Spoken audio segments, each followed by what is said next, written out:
Okay, there we go. Um, Let me show my face quickly. There we are. Good Are you on? afternoon. Good afternoon, everyone. Welcome to another Auxin. I see we have a few new guests or unfamiliar faces, so I hope you enjoy today's session. My name is Simbongile Ndwasa, better known as Sim. I am an advisor here at the Center for Teaching and Learning. And today I have the honor to present one of my colleagues, Dr. Benita Bobo, who is going to be presenting um, her presentation titled Gamification and Social Media as a Catalyst for Student Learning and Engagement. Now, Benita is our newest senior advisor here at the Center for Teaching and Learning. So before this, she worked as a lecturer and coordinator for institutional general education modules, as well as a psychology lecturer and coordinator for institutional service learning modules. Her teaching is grounded in the constructivism and social contextual learning theories. As such, she believes in drawing on the lived realities of her students in her teaching. Benita, thank you so much for having us on your special day. I know later on you are actually graduating, so congratulations are in order as well. Over to you. Thank you. Thank you so much, Sim, and good afternoon, colleagues. As been introduced, my name is Benita, and I work as a senior advisor in the Center for Teaching and Learning. I am going to switch my camera off, but I will come back on during our discussion. Sim, if there's any maybe hands as I'm presenting or pressing comments, please do let me know because the way I've shared my screen, I won't be able to see the chat. Thank you. So, colleagues, then to start off with, I just want to give a brief presentation overview in terms of what I'm hoping to cover today.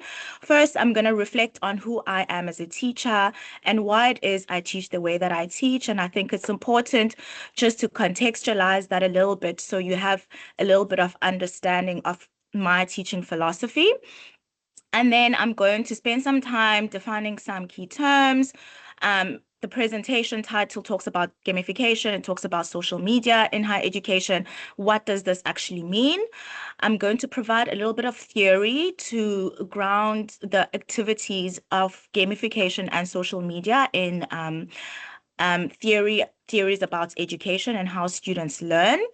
Then I'm going to provide you what I call a little toolkit of the different ways I've used social media applications as well as gamified certain activities in my class.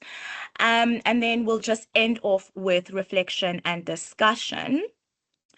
I have three objectives for this presentation. Firstly, to introduce and define what gamification and social media are, especially in relation to higher education, and then situate this practice within educational theory because we are working in higher education institutions and we need to think really intentionally about why it is we do the things that we do in our classes with our students.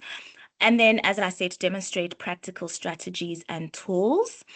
Colleagues, as the title of the presentation suggests, the session is designed to be a little bit interactive. So I'm really hoping to get some interaction in today's session.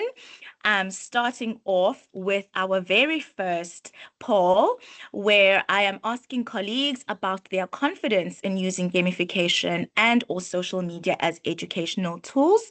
So to participate in this poll, if you are maybe joining from a laptop or computer and you have your phone, you may scan the QR code on the screen with your phone to join the poll. Alternatively, if you do not have a secondary device, you may go to slido.com and when prompted with entering a code, please use the code on screen 7206150. I see so far I have 4 colleagues who have responded. Thank you for that. I see there's about 41 of us in the room, so it would be great if we can maybe have half of those colleagues responding to this poll. I see some of us are feeling not very confident.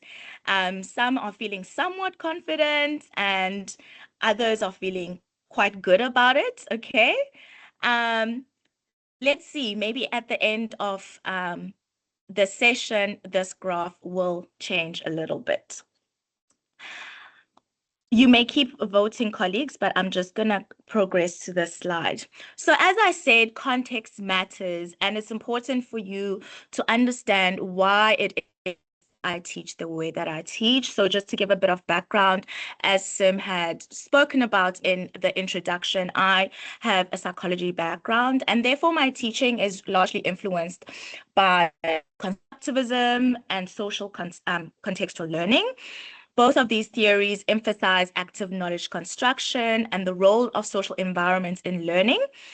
These theories advocate for a learning-centered approach, which is spoken about in our teaching and our learning and teaching policy here at Stellenbosch. Both of these theories emphasize that educational contexts need to be interactive, and they also need to be context-rich. So zooming in a little bit on constructivism, this theory really speaks about how students actively construct their knowledge through reflection, interpretation, and interaction with their experiences rather than passively receiving information. So instead of you as a lecturer just standing in front of the class delivering a lecture, this theory says that one needs to create a space for students to exercise their agency. You need to create space for social interaction to happen in class, and you need to create authentic learning environments. And social contextual learning, which is similar to constructivism, emphasizes that knowledge acquisition is influenced by social interactions, cultural environments, and collaborative strategies. And therefore, then drawing on these theories, I believe in drawing on students' lived experiences in the classroom and co-constructing knowledge with them. And therefore, in terms of my teaching philosophy, I see students as active weavers of their own knowledge process. And this is done through exploration and reflection and connecting lessons to their own lived realities. And I enjoy particularly leveraging on technology as well as social media to create these kinds of environments in my class, hence the topic of my presentation today. So then I've been the title is gamification and social media, but what exactly is gamification?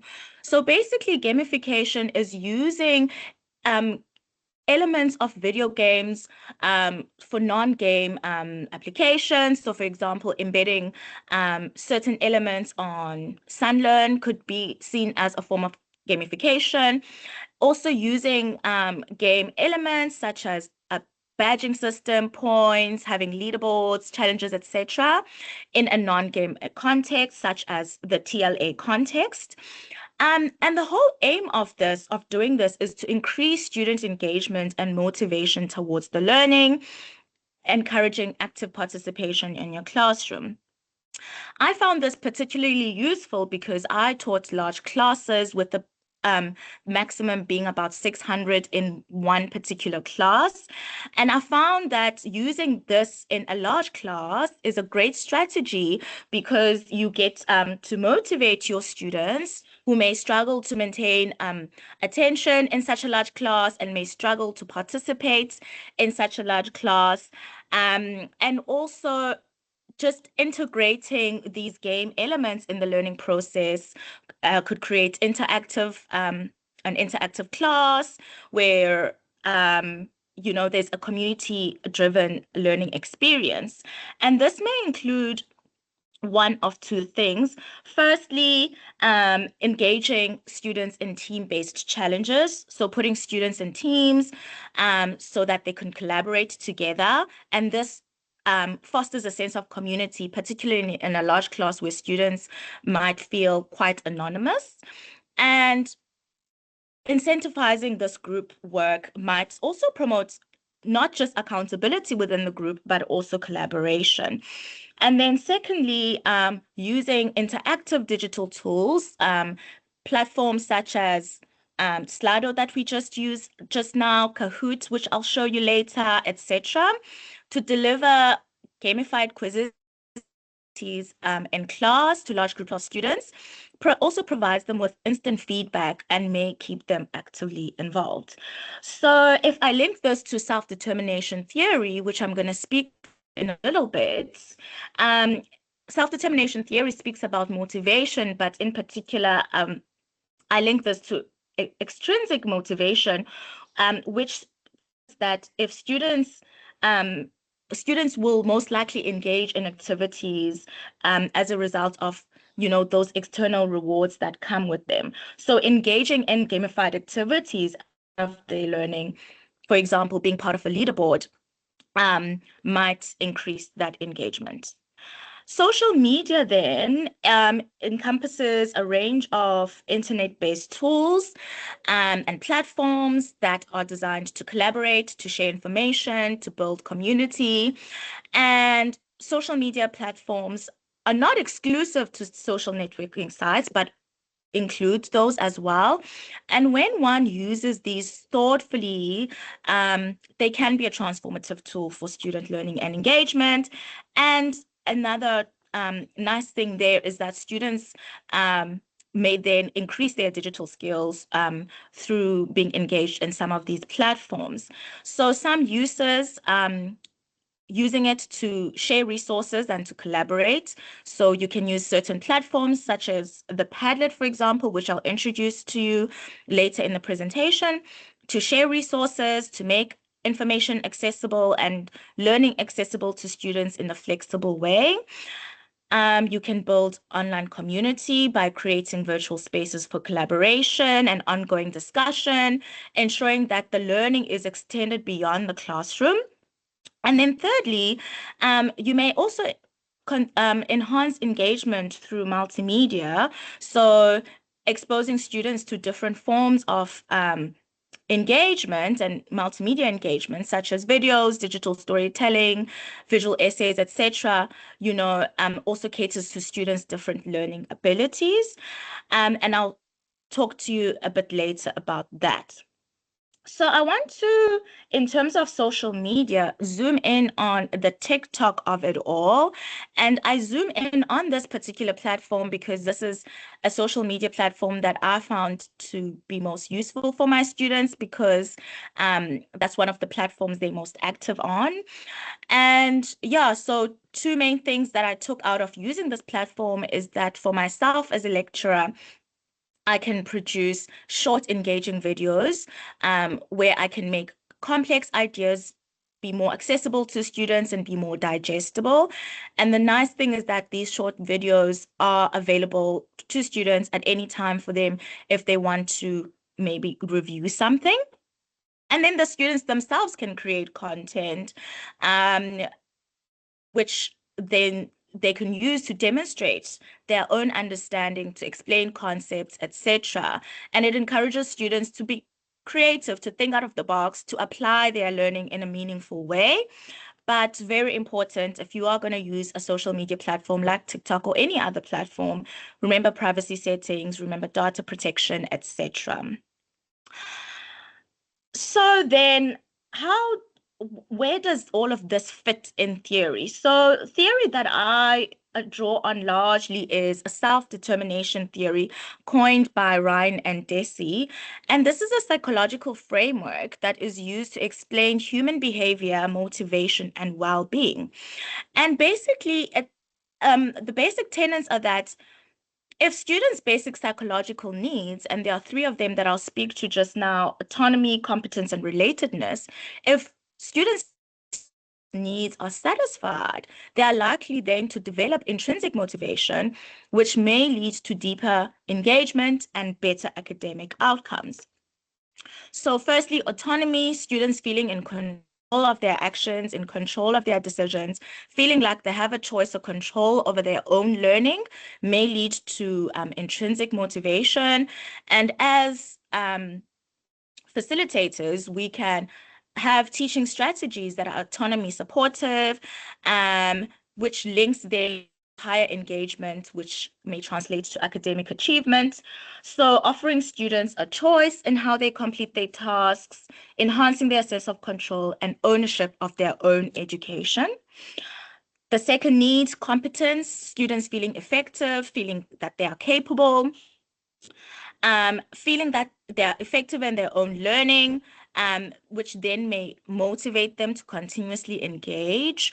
And this competence may be built through scaffolding knowledge, through appropriately challenging tasks, providing clear feedback, timely feedback, and providing students opportunities for development. And when linking this to gamification, so including elements such as progress bars can help students track their own improvements in real time, directly supporting their need for competence.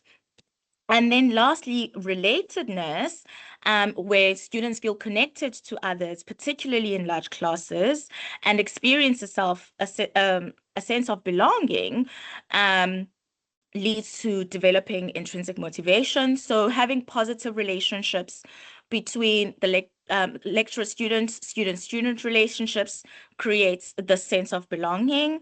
And these collaborative environments then may enhance students' willingness to participate and invest in their studies. And so providing opportunity for students to be in collaborative challenges, and this team competition may foster a sense of belonging and connection. So at the end of this presentation, I will provide a short further reading list for colleagues who might be interested to read studies, because there are studies that have been done using self-determination theory and gamification in higher education. I know some of them have been right here in our context in South Africa, and your colleagues can read up on that, because studies show that when self-determination theory is used as a framework to develop these gamified environments, it may lead to greater engagement, especially when these game elements are meaningfully incorporated and clearly connected to learning objectives, as opposed to being just arbitrary or solely rewards based. So, colleagues, I did say that this is going to be a somewhat interaction session. So I've stopped sharing that. Now, what we are going to do is we are going to have a short quiz. Let's see. We are now going to play a short quiz. Sim, please confirm if you can see my Kahoot screen. Yes, I can. Thank you, colleagues. I'm looking for 10 volunteers to play this short quiz. And this is just a demonstration of a gamification and context. I see there's a hand up. Sim, am I still there? Yes, you're there. We still have two volunteers. Oh, are the And hands people who yes, are the volunteers. volunteering? Yes, we've Okay, got lovely. three. We need Okay. 7 more.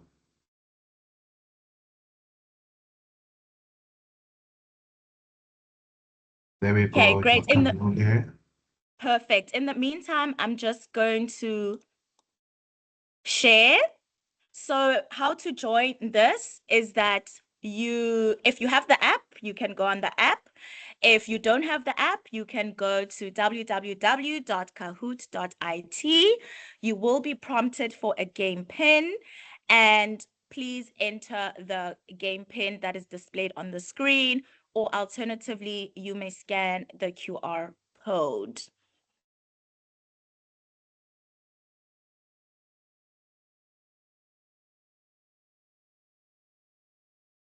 I see we've got 2 participants. Maybe let's get a few more.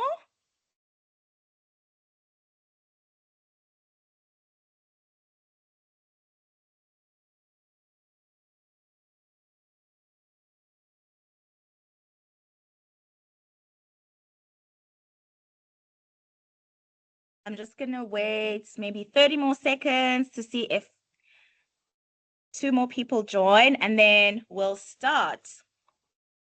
So this is something you can do in your class, and it will depend on what learning opportunities you've planned for that particular lesson. So I've decided to do it right in the middle, just to keep the engagement going so that I'm not the one droning on and on. You may choose to start your class, or you may choose to end your class with this. So I'm going to start the Kahoot.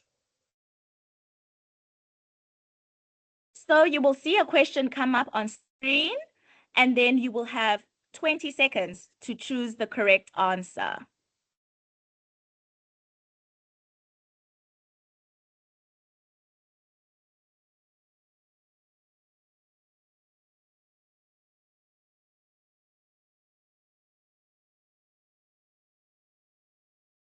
Which one is not one of the 3 basic psychological needs in self-determination theory? See, we have 5 answers. You have 1 second left. Great, thank you. So as you can see in real time, the correct answer is achievement. 5 people who responded got it correct, and 1 unfortunately did not. So let's look at the current leaderboard. So SG is currently leading with 895 points. Okay, true or false?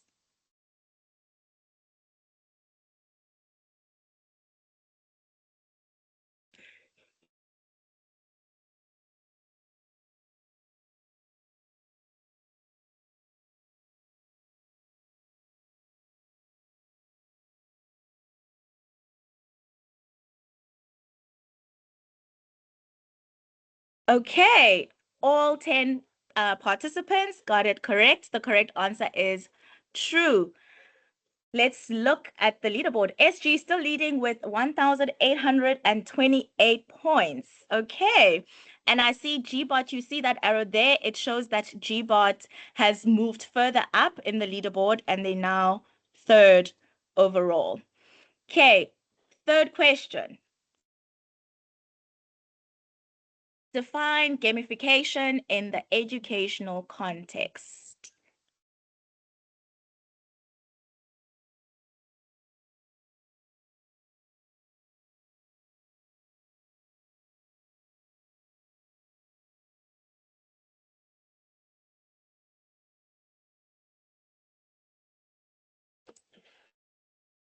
And I see everybody got it correct.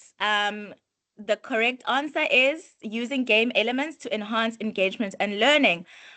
Let's see what's going on in leaderboard. And we see Gbot has a streak with 3 correct answers in a row. SG is still leading. Let's see with the next one if, and this is the last question, if it will change anything significantly on the scoreboard. And I believe it's another true or false.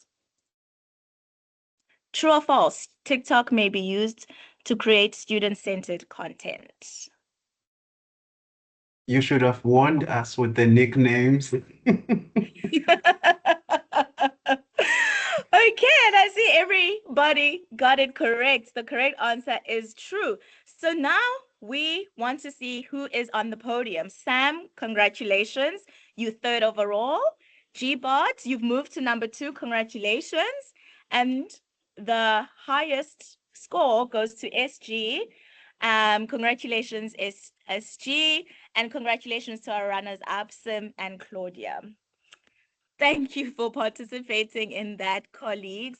And so as you can see, I then just use that sort of like in the middle to gauge, are we all still together? Are we all still following? And is everybody still understanding what it is that I'm talking about? I'm just going to reshare my PowerPoint.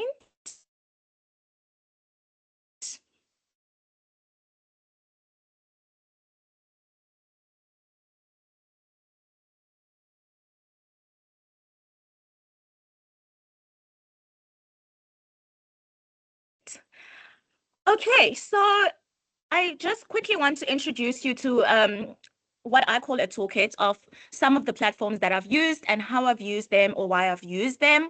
And this is not to say that I use all the platforms in all my classes or in the same lesson, because it always depends on what it is that I am intending to do. And I have quite a few because I believe in introducing my students to as many different options and platforms as possible, particularly because in the way that I assessed in one of the assessments, it required of students to be creative in answering the assessment question and use different platforms. And it helps that then they are introduced to these platforms as the teaching and learning proceeds. So the first platform is the Padlet. So I've used the Padlet if I want to maybe have a flipped classroom. So Padlet is a web-based application where one can upload videos, text, documents, etc. It's a collaborative space. It's an asynchronous space. So students can come in as and when needed. And I've mostly used the Padlet if I'm collaborating with another university that's maybe in a different time zone than me, then it's a space where the students can come together and myself and the other lecturer can come together and interact in an asynchronous way. And what I love about Padlet is that you can also archive it as a resource for future learning opportunities. So you can save it as a PDF and use that for future lectures. One limitation is that the free version, it limits you to having 3 active Padlets at a time. However, as I said, you can always archive Padlets that are not active so that you can have if you need more than 1 active Padlet at a time. Then Kahoots, which we just used now. So I would use that for quizzes during class time. I love that it's such an interactive platform. It has a leaderboard, provides friendly competition. You can also go on Kahoot because there are many different templates that if maybe you need ideas to generate your own quizzes to use on another platform. So other platforms that you can use for quizzes, which I'll speak to later, are Mentor, Slido. So you can go on the Kahoot to maybe get some ideas on what you can do to then generate your quiz on another platform. One of the disadvantages is that the free version limits to 10 participants at a time, but I see for some reason we had 11. It was just luck. And also, if you're going to use this in your class in real time, you need to be mindful that your students will need to have a device to be able to connect, and they will need to have some connectivity, whether it's through data or Wi-Fi. And then Loom is a web-based application, but you can also download it on your desktop. And I also use this if I want to share videos with students prior to them coming to class. So again, it's a platform for asynchronous engagement. You go on Loom to record whatever video that you want to record. You can record voice, video, and your screen as well. And the nice thing about it is that you create an online repository for students to then go to as and when needed. And if you are doing a team teach, then you can also create a space there where you can collaborate with colleagues. I do know that some educational institutions do have a license. I'm not sure about whether Stellenbosch has one, but maybe it's something worth investigating. And then I'll speak to Slido and Mentimeter at the same time. So I introduced you to Slido at the beginning of the presentation when I asked you to do the quick poll. Mentimeter works exactly the same. I think some colleagues might be familiar with Mentimeter, but both these platforms provide a space for you to do quick polling and quizzes in real time. It's great because it can be anonymous, therefore it encourages engagement, particularly in a large class where students might be afraid to voice out their opinion and people knowing their opinion. You can use these platforms to also check for real-time understanding. I have a preference for Slido over Mentimeter, although they work, from what I can tell, pretty much the same, but I have a preference for Slido because you can seamlessly integrate it on MS Teams, PowerPoint, Zoom, Google Docs, etc., which I like. Because sometimes with Menti, you have to unshare your PowerPoint and reshare the Menti, whereas with Slido, it's right there in your PowerPoint. One thing you need to know about Slido, though, is that if you have a presentation like mine today that has a Slido, you need to then present from the device that has the app installed. You can create a PowerPoint on a device that has Slido and then save it on a flash or email it to somebody and then present it on a device that does not have Slido. It will give you an error. Um, If I'm correct, I think the free versions of both Slido and Mentimeter only allow 50 participants per month, which is a downside, especially if you have large classes. And again, if you are going to be using this in your class synchronously, students will need a device and connectivity. And then YouTube and Spotify, I'll also speak to together. So these are platforms where students can, or even yourself, record podcasts, vlogging, etc. I have not actually integrated these in my own teaching, but I know that students have used it multiple times for their assignment twos, where I ask them to be a bit creative to show what they've learned in the module. And lots of students end up doing talk shows and podcasts, and they use these platforms to do that. Great thing is that you can archive these for future learning opportunities, maybe show other students in your class exemplars of good student work by showing some of these, of course, with permission from the students who've done those assignments. And one thing I always tell students about using platforms like these that are public is data protection, always, and knowing the different settings to maybe have a private YouTube channel as opposed to a public YouTube channel, etc. And then finally, I've also used the 30-second game as a concept in my class. What I really love about this 30-second game is that you can use it in both large classes and small classes. It's to check students' understanding, to check whether students fully understand and can apply certain things that you've been discussing in class, and are able to explain those well to somebody else.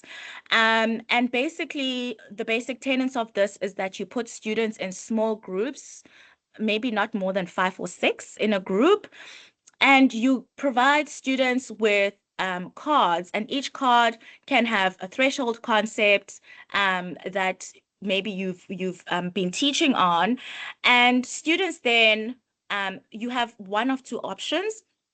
Either each student in that team will get a card, and they will each have an opportunity to try and explain the concept to their teammates, and or alternatively, the team selects one person who will try and explain all 5 or 6 concepts, depending how many concepts. So the basic rules are that students will have 30 seconds to try and explain as many concepts as they can in their team. So if there's 5 concepts, they have 30 seconds for all 5. They don't have 30 seconds per concept. Because I promote multilingualism in my class, I do make a disclaimer that students don't need to provide the explanation in English, but they must be mindful that they don't just simply directly translate the answer. And yeah, at the end of each at the end of the game, then we sit and we reflect with the students to see what concepts were difficult to explain, what concepts um, that were difficult to identify. Maybe the colleague was explaining it quite well, but you as the person answering could not fully um, get to what the concept actually is. And in that way, students have an opportunity to back in real time where it is that they're finding bottlenecks, and yourself as a lecturer can also check in real time what is it that you might need to revisit moving forward. And then, yeah, so that's it from me, but I have one more poll. And having gone through this very short presentation, I'm interested in knowing about your perceptions on integrating social media and or gamification to maybe enhance your TLA. So once again, you may either scan the QR code, or you may go to slido.com and use the code to join. So you have one of three options. Are you totally sold? Or maybe you're not sold yet, but you're interested to explore more. Or maybe you think this is not something that would be suitable in your context. So I'll just give colleagues a few minutes to respond to that poll. I see we have 12 that have responded so far.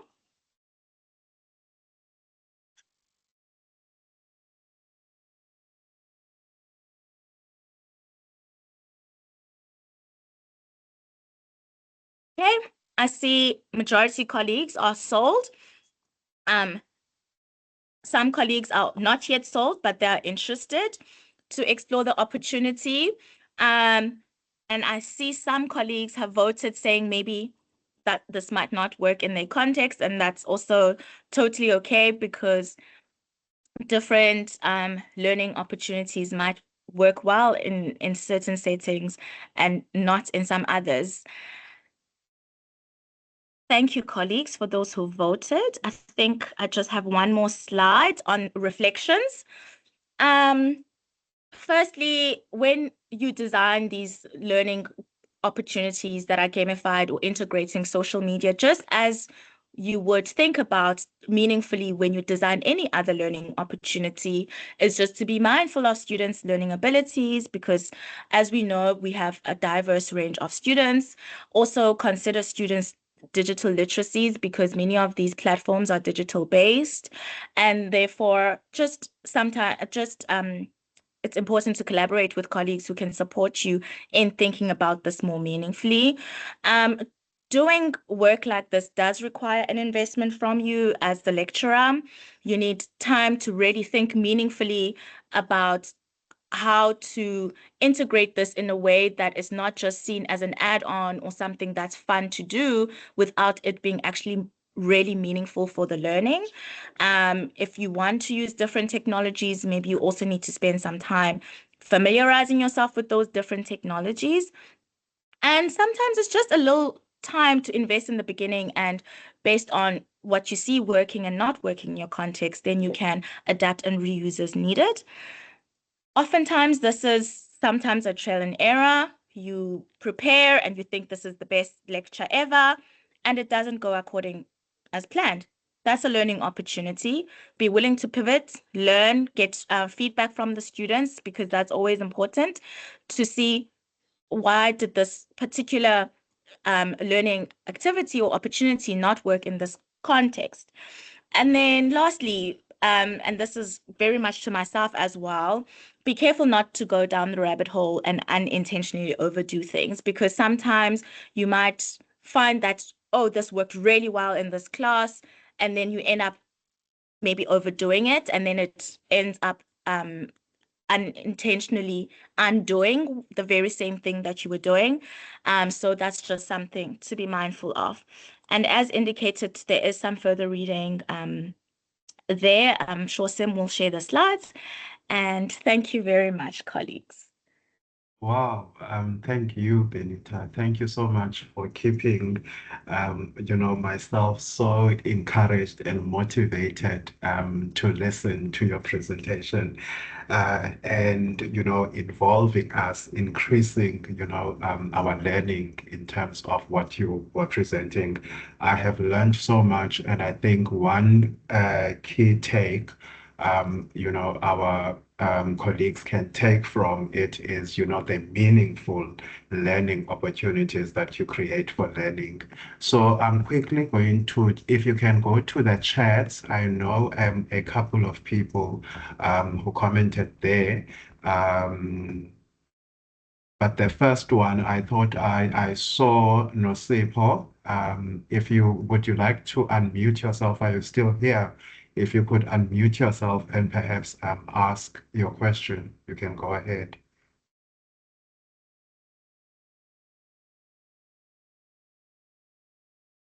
Nosipo, are you still there? But she was asking, in terms of accessibility for students living with disabilities, how do we ensure that they do not get left behind as we introduce them to these new strategies?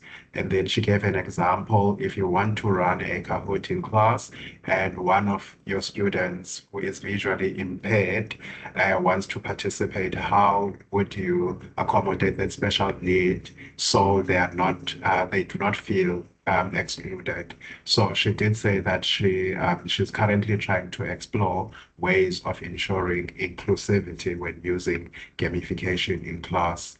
And that is that side note, she loved the approach to embracing student engagement as being very lovely and informative presentation.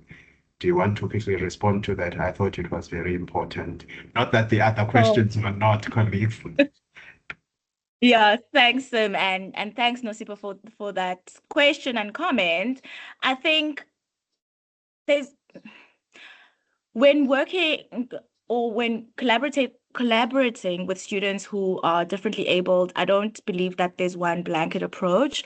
I think firstly it's important to consult maybe with the disability unit to learn about more inclusive learning strategies, but very important is to work with the students themselves, because often the students are able to advocate for themselves and say that this usually works in my context and this doesn't work in my context. And so I think one could find different ways of engaging with the students based on um, their disability. So I think maybe with a student who is blind and would not be able to see the Kahoot, maybe they can participate in a different way that does not require visuals. Maybe somebody can maybe read the question to them with the different options, and they are able to provide a response, and in that way they are still included. But like I said, I don't think there's a blanket approach. You really need to speak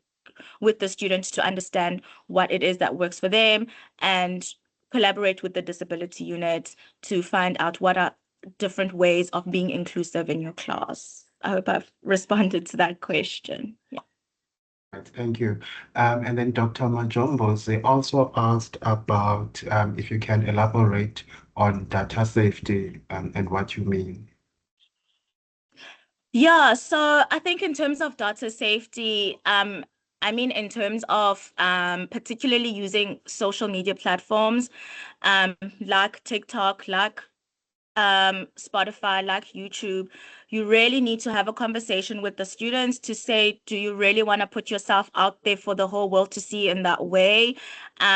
What I always say to students is that, for example, if I'm doing a TikTok, you don't need to be on TikTok or go on TikTok or post your self on TikTok if you don't want to, but I can show you what a TikTok like video looks like. So you have an idea of it is that I'm looking for, and you record that on your own phone camera without having to engage on the platform or put yourself on the platform.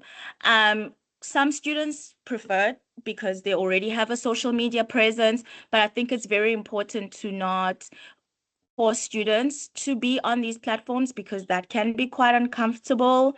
we know there's cyberbullying and things like that. So yeah, telling students that these are different platforms, but just think about whether you want to post yourself there.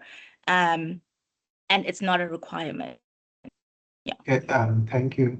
Before I go to Dr. Gray, Elizabeth was asking about the functions, of the laptop and the cell phone. Do you check those? Yes. So, um, before maybe doing an activity like a Kahoot, for example, like I said, students need to have a device and they need to have a smartphone in particular if they're going to be scanning a QR code or going on a website. And so when I find that in class, there are some students that maybe don't have that kind of device or that capability on their device, to not single students out and make them feel excluded, rather than use team-based approaches where then students can work together on one device. Maybe you pair students or you put students in groups of 3 to 5, but small manageable groups, and then they share that one device, and then everybody in that way is included. Yeah. Dr. Gray, do you want to come in and also share how you used 30 seconds? Yeah, mine wasn't really a question, just pointing out that in my class, when I gave students the 30 seconds cards ahead of time, that the difference between English home language speakers and English second language speakers kind of disappeared. Whereas when they only had the opportunity to read the card at the start of the 30 seconds, you could see a kind of under that time pressure. Some of the students didn't perform well, but when given time, they performed much better, showing that it wasn't really about their understanding of the concept, but their ability to speak English under pressure. So I just wanted to add that, but it wasn't a question. So thanks for a very good talk. Thank you. Thank you, Doc. And then Joanne Antong, I think you have a note to say. Do you also want to share quickly? Yeah, sorry, and thank you for your presentation. It was very good. I'm just thinking and reflecting at, I think a few years ago, the big thing was everyone was using clickers, and I think that was still on Sunlearn or somewhere, and it was the biggest thing because they were doing the similar things in class. But it feels just to me that we've moved towards now where you want to use these outside things like Slido and Mentimeter and all of those things, and we're not really using what we have internally. But those outside things have restrictions. I mean, I've tried doing Slido things, and then as soon as you think you set everything up, and then the next one you get this notification, 20 people have responded. Okay, what about the other 400 people in the class? So I'm just making the observation that it's interesting that we aren't really looking to what do we actually own in terms of having licenses for. I don't know. Do you want to respond to that?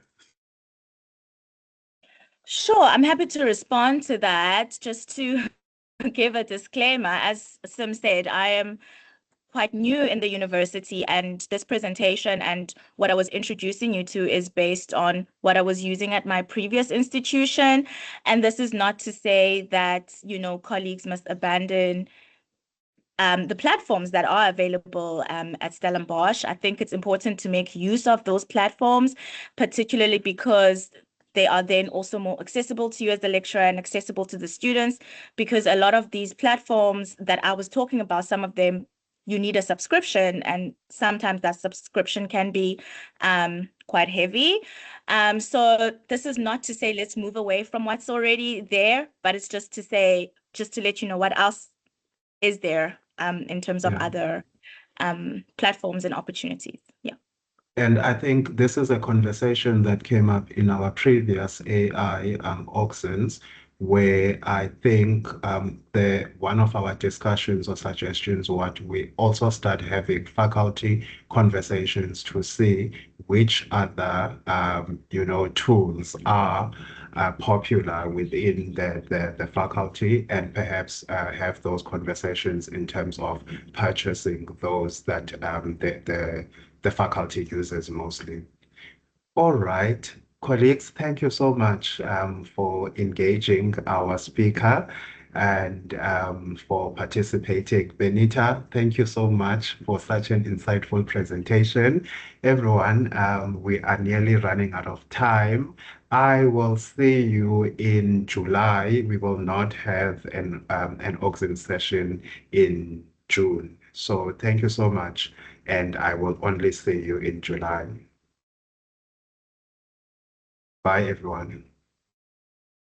Thanks, Sim. Bye, colleagues. All the best with your graduation, Benita, and Thank congratulations. you. Thank you so much.